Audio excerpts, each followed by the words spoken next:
Hey, welcome to Office Hours.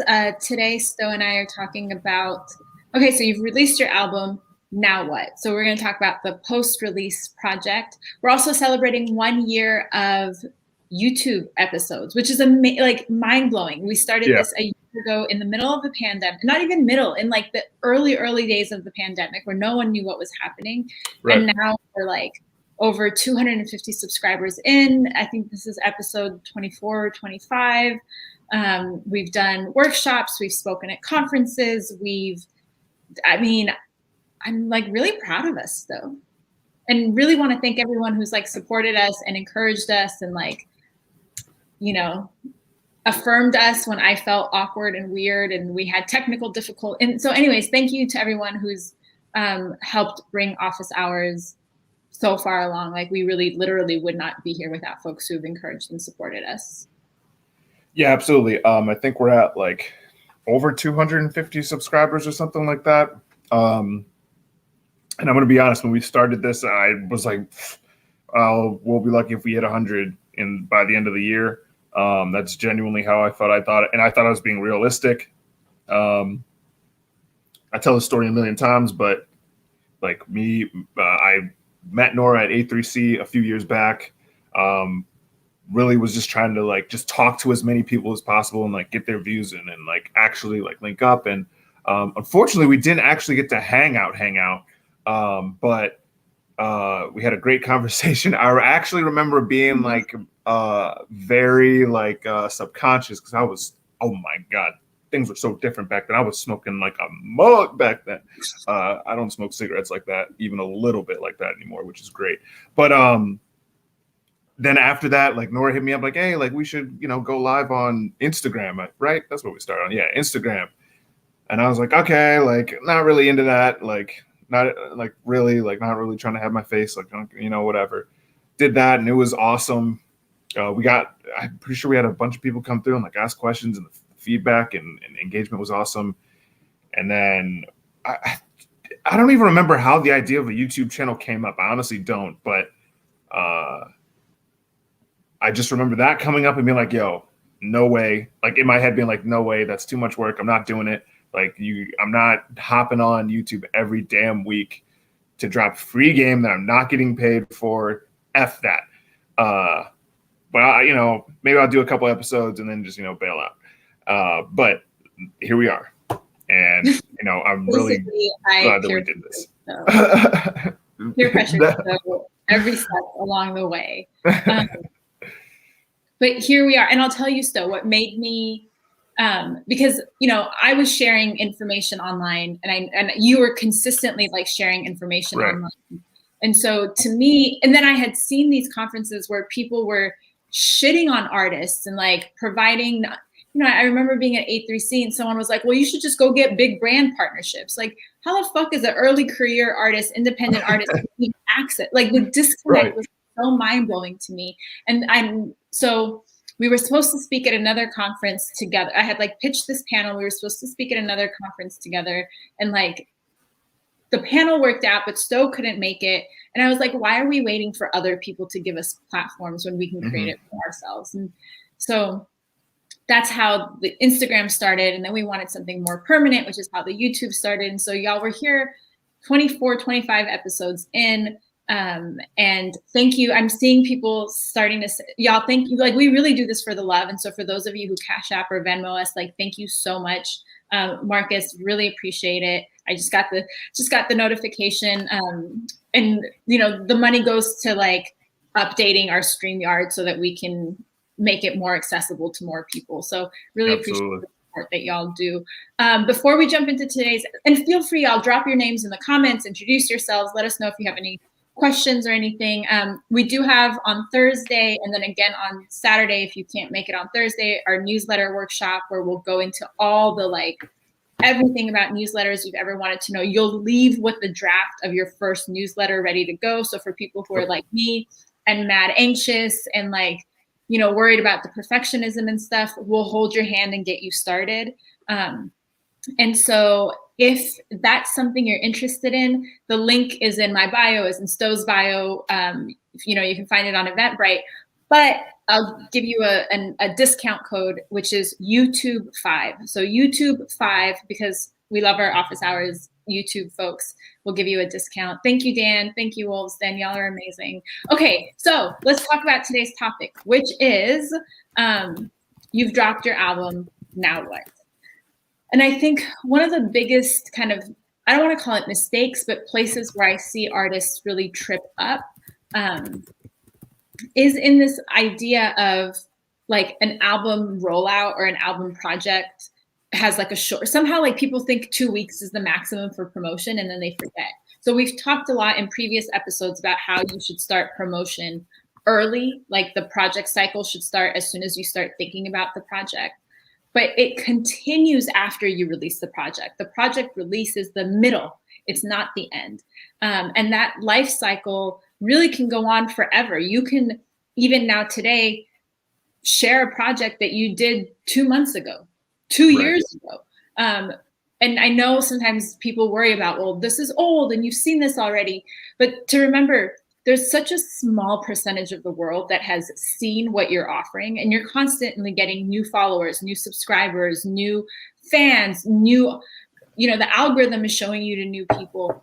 And so remember that you can constantly, if you don't take anything else away from today's episode, take away the fact that we love and really appreciate your support, but also take away the fact that you can there's no such thing as like old material. Your stuff is always going to be new to people. And so you can just think about, as you plan out your content, how you can recycle the old stuff that you've done and the new stuff that you're working in and put all of that in rotation. So really, like, your timeline is flexible. Right. I'm trying to pull up the questions for the episode, but my phone's being weird. But the other thing I had to ask is, for the code, is it all lowercase? Yes, all lowercase. Here, y'all, I'll even. I already typed it out. I just wanted to make sure. Oh, yeah, perfect. Okay. Now that all that's out the way. So listen, Nora already covered it. She's over there. And it really is about starting the process before, like, when you decide, okay, I'm going to make an album, and you are heading into the studio, or you're going out to film a music video, or even if you're going to if you've finished recording and you're going to engineer the record, or sitting down with the engineer, record all that content. I'm not saying necessarily you personally, like, get a homie to do it or something, but that gives you content and stuff to work with off rip. I watch artists all the time. They drop their record and they're like, well, I don't know what content to make. And I get that. That makes total sense. Like, I get it. But if you take the time beforehand to take pictures, take video, record those in-studio conversations that always seem to come up, even record the I don't want to say, I still haven't figured out how to, like, word this. I don't want to say conflict in the studio, but, like, sometimes, like, it's not all like hunky-dory in the studio. Mm-hmm. It's okay to record those tense moments and stuff like that. Outtakes. I don't know why anybody doesn't record outtakes anymore. All this stuff is bonus footage and content that you can use as you start to roll out the record. I watch artists do the whole, like, okay, the album's done. Now I'm going to release a single. I'm going to release a music video for that single. Then I'm going to drop the record. I'm going to drop another single, then a music video for that single. Damn, it didn't blow up. I'm done. And I get that, because that's super frustrating to not have the numbers roll in and not to get that attention off rip. But if you stick with your record and you take the time to actually, like, promote it and put it out there and update your website and add descriptions and put together packages and pair it with merchandise and all this other stuff, it separates you from everybody online that just says, yo, the project's out, run this up. Like, if I see run this up, rub more time, I'm gonna lose it. Got it out. But so hold on. But yeah, so, go ahead. No. So it came up. Yes. So, like, the project plan, and you've heard us talk about this, like, you start planning for the promotion before, like, way Exactly. before. And I know sometimes where I get stuck even is like, all right, I'm doing the thing, so how do I also capture that to share for later?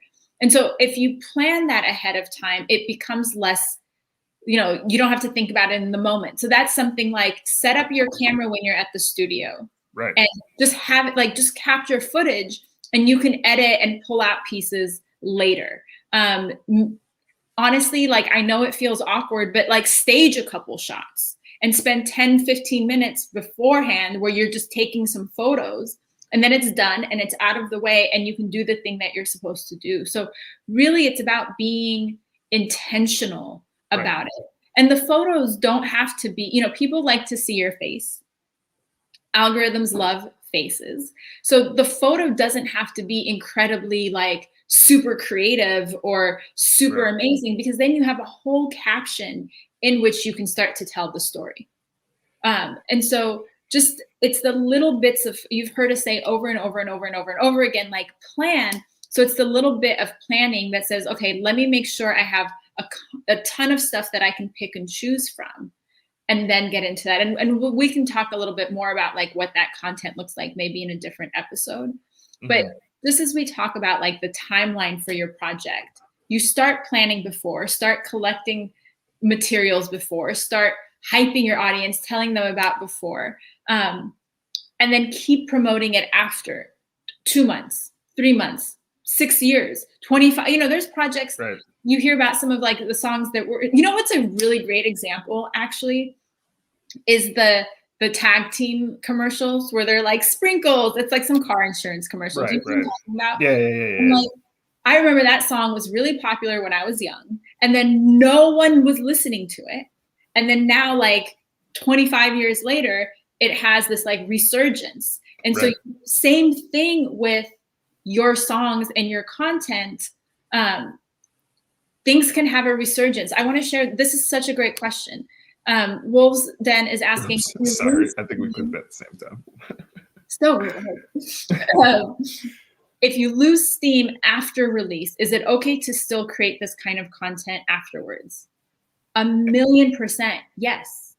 Yes. And like, it's super natural for it to ebb and flow. Like, yeah, that's like, guaranteed to happen.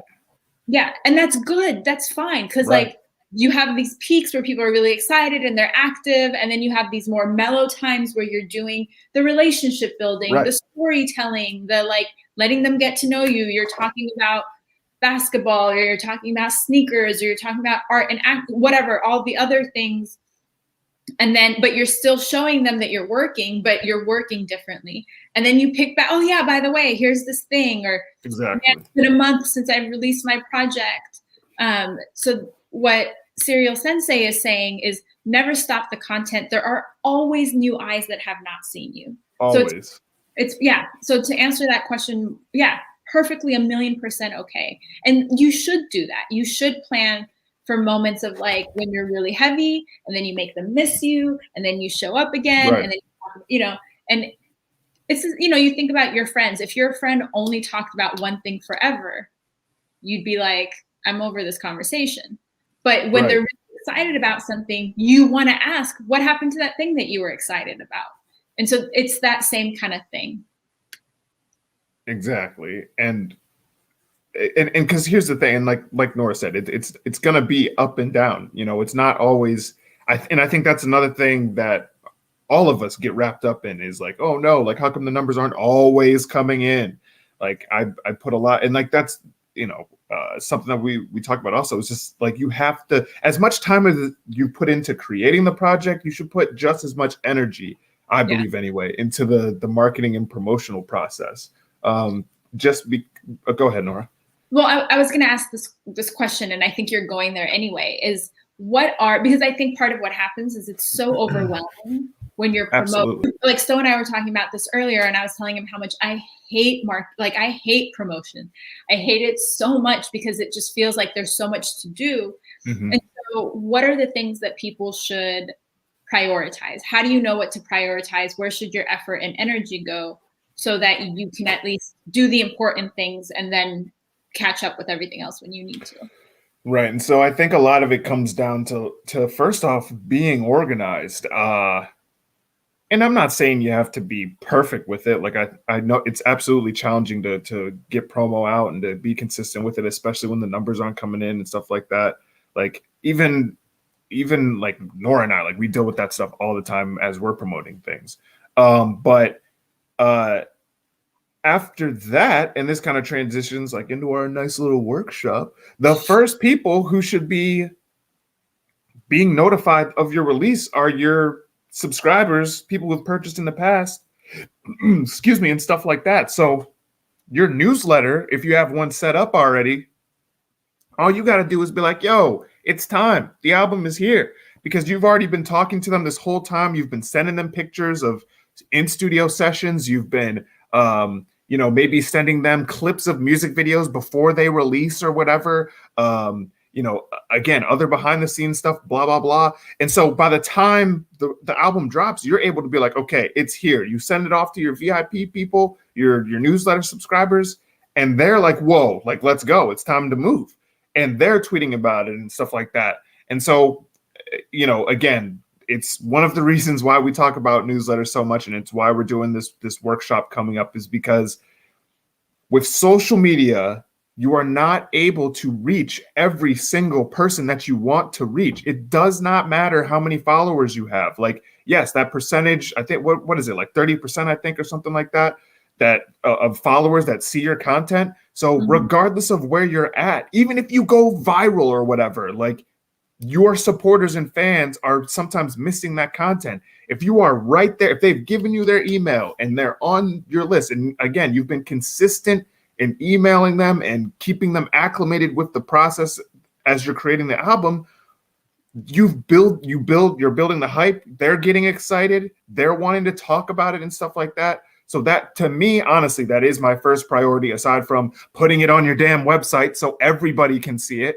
But yeah, like the people that are already on your side, the people that are already fans, that have already purchased from you in the past, you should already have their contact information, and they should be the first people you are contacting about your album release, because you know that they are fans, you know that they are supporters, and they're going to not only just run the numbers up, but they're also going to talk about the project. And that's how you reach more people. Yeah. And I think for me, what that brings it down to is your priority should always be the relationship with your audience. So this is stuff, and we have a whole episode about this, where you really know your audience, like understand your niche, because that will inform everything that you do. I think we forget a lot of times that music, especially art, culture, like, is an emotional thing. And so your priority should be understanding the emotions that drive your audience and then creating experiences for them. So a lot of times, like, maybe this is a little more practical, but a lot of times I see artists like, oh man, how do I get on these playlists? Right. I don't know that playlists should be your priority.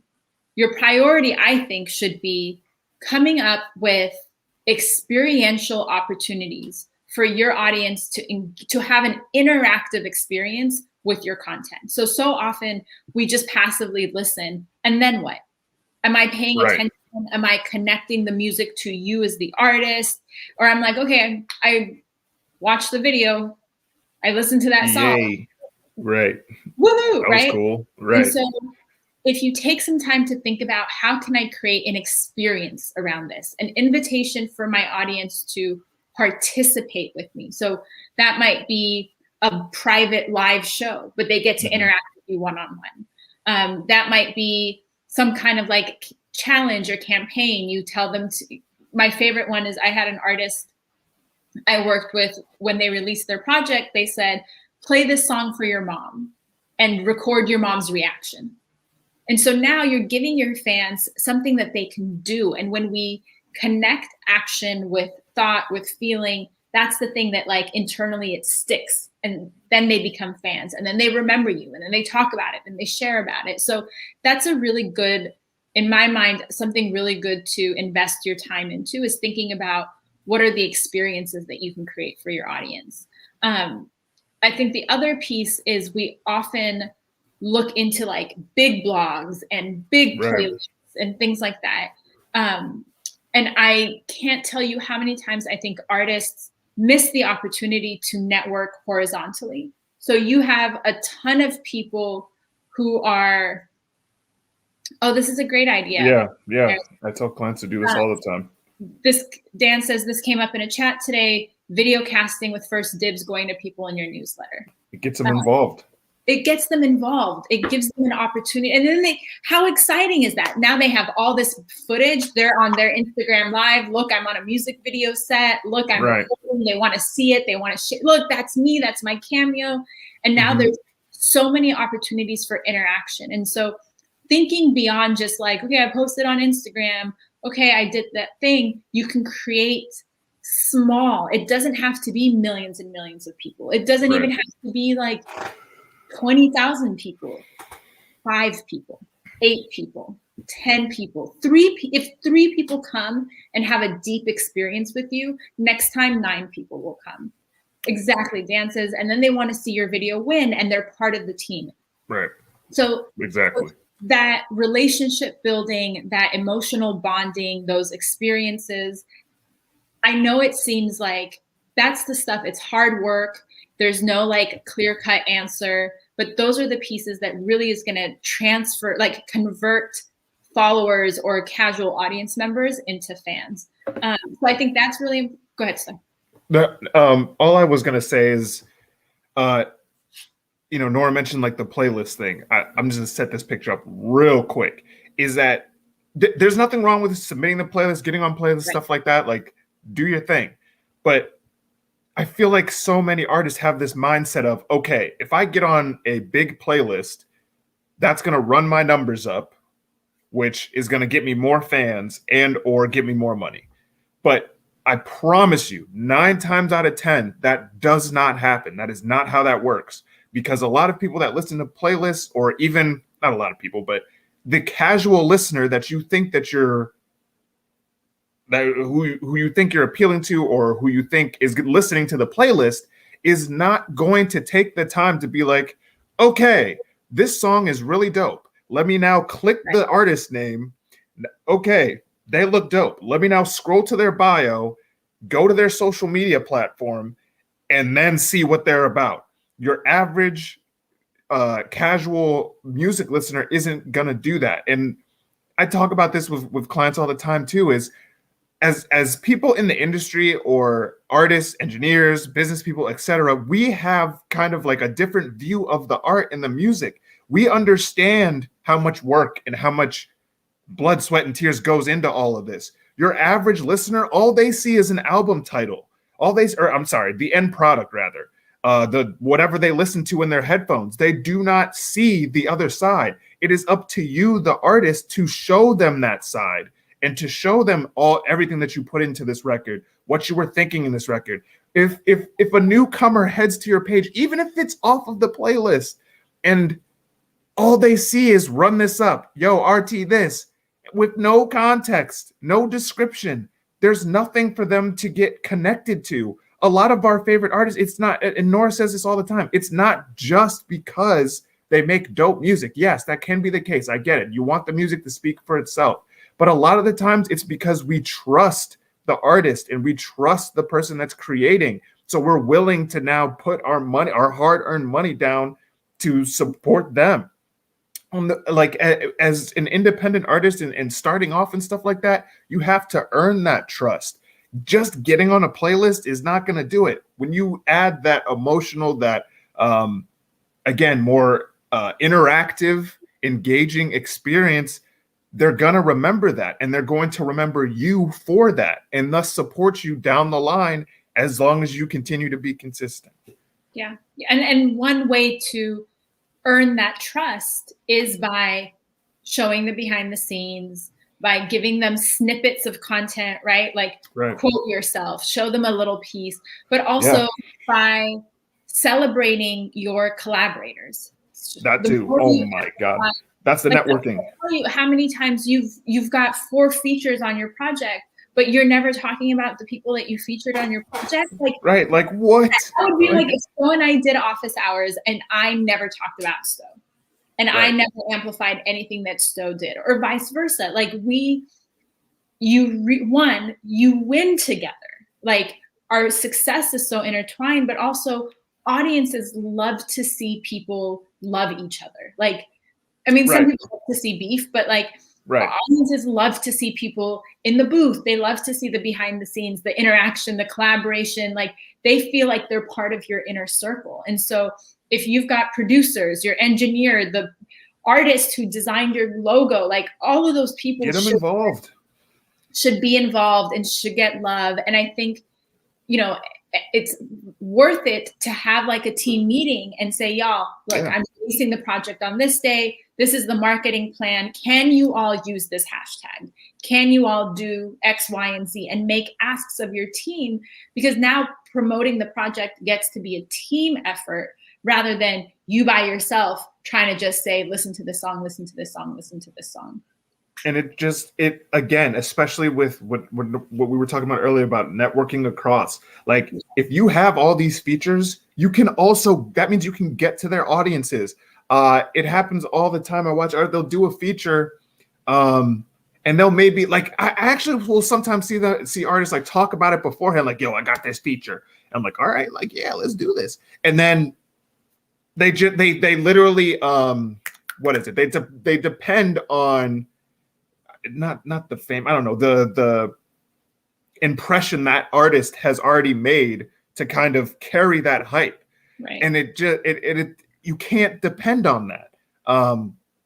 Not even just because sometimes people don't promote, but also because a lot of the times your audience is seeing that artist for the first time. So if artist A has made a song featuring artist B, if artist B promotes it too, that's a whole nother audience that they're appealing to. And I've seen it happen before, as if all of you are consistent in promoting that record or feature or whatever for longer than just that week, month, whatever.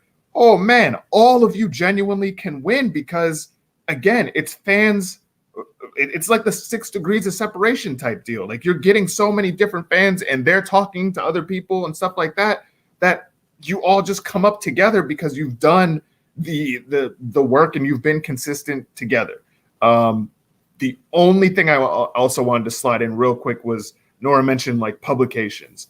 I get it. I talk about this all the time. And as a hip hop journalist, again, I get it. We want to be on Complex and Fader. I don't know who really want to be on Double XL no more, but and same with the Source. But we already know how that goes. But I get it. We want to be on these bigger publications because it looks better and stuff like that. But again, it's kind of the same thing with the playlist thing.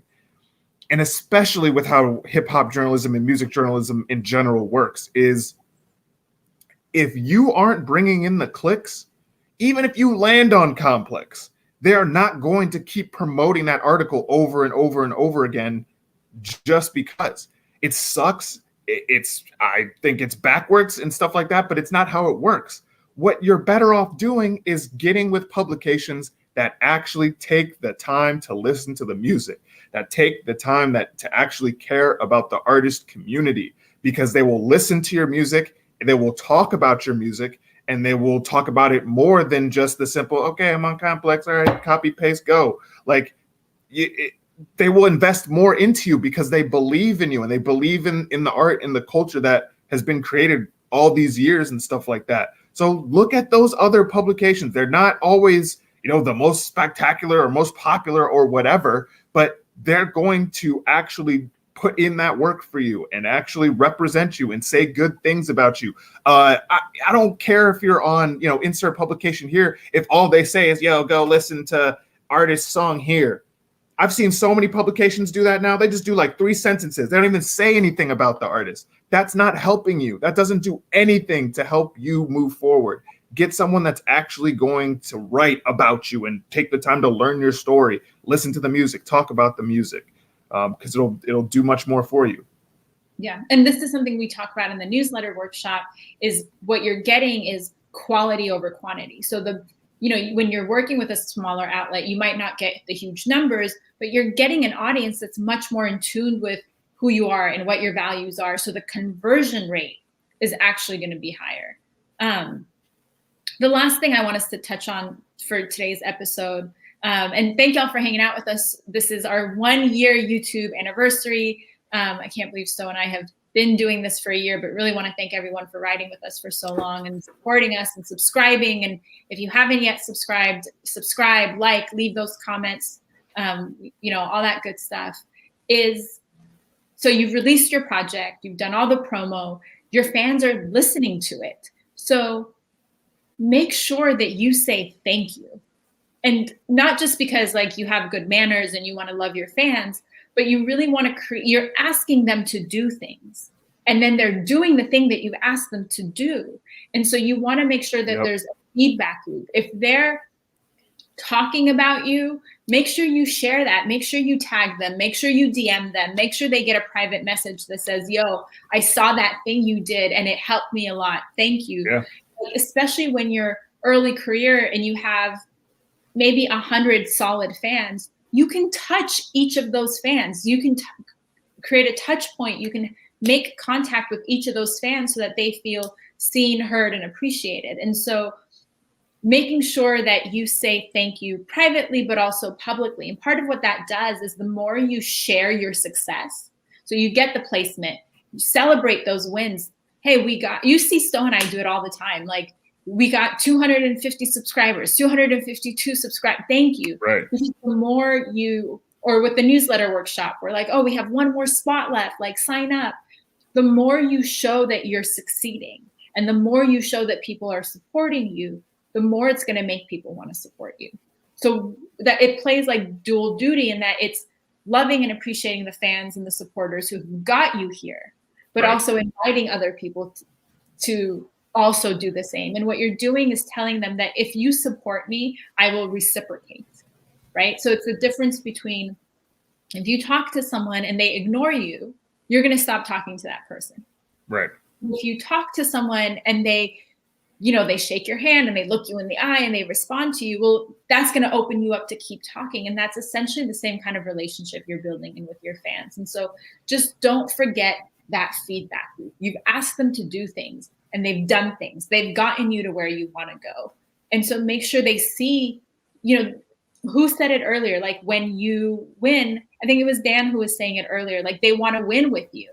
And this is one way that your team gets to win with you is they see the streams, they see the views grow, they see the press, they see the sold out, they see all that kind of stuff, and you can share that. So that part, I think oftentimes is probably the part that people forget the most, but creating those like moments of thank you, I couldn't got here without you. And that, don't underestimate how important that feedback and saying thank you is. Right. Absolutely. Any final words still? Honestly, just don't give up on your project just because the numbers aren't coming in. Like, that's honestly like the biggest thing, because that's like you're killing your project before it has the chance to really go out there. You've spent months, sometimes years working on this stuff. It takes time for things to catch on. And especially, again, we encourage you to branch out from solely, using social media promotion, just because it separates you from everyone else. And again, it gives people different types of content to kind of dive into. So yeah, I get it. It's hard out here. But also, again, keep in mind, over 60,000 songs are dropping on Spotify every day. If you're doing the same type of stuff, you're just going to get mixed in with everyone else. And that's not what we want. We're trying to get you a bag. We're trying to get you on stage. We're trying to get you paid. We're trying to get you those brand placements. You know what I mean? So stick with your projects. You just made me think, so we should do an episode about taking risks and how important that is. But that's a whole other episode. Right. So yeah, y'all, thank you for celebrating, getting us here, a year of office hours on YouTube. The information for the newsletter workshop is in front of your screen. We'd love to see you. We're doing one on Thursday and then the same one on Saturday. So pick whichever one is most convenient for you. You can use the discount code YouTube5. So the word YouTube, the number 5, because we love and appreciate you and want to see your faces as much as you've seen ours. And if you haven't yet, subscribe, like, leave a comment, ask us questions. Let us know what other episodes or topics you want to see. And thank you so much for those of you who have, Sandra said, happy YouTube B-Day. Hey, we appreciate that. One year, I hope we do like a proper like festival or event or something. Nah, definitely. Big thank you to those of you who are showing us love on Venmo and Cash App. Yeah, we should throw a party though next year. Yeah, definitely when things open up, for sure. All right, y'all. Enjoy your day. Do something kind for yourselves. We're still in a pandemic, still need to take care of one another. And we'll see you next week, 2 weeks from now. Every first and third Tuesday, we're on office hours. Well, we'll see you in a few days because y'all going to sign up for that workshop. Yes, all right. You all workshop. Peace, guys.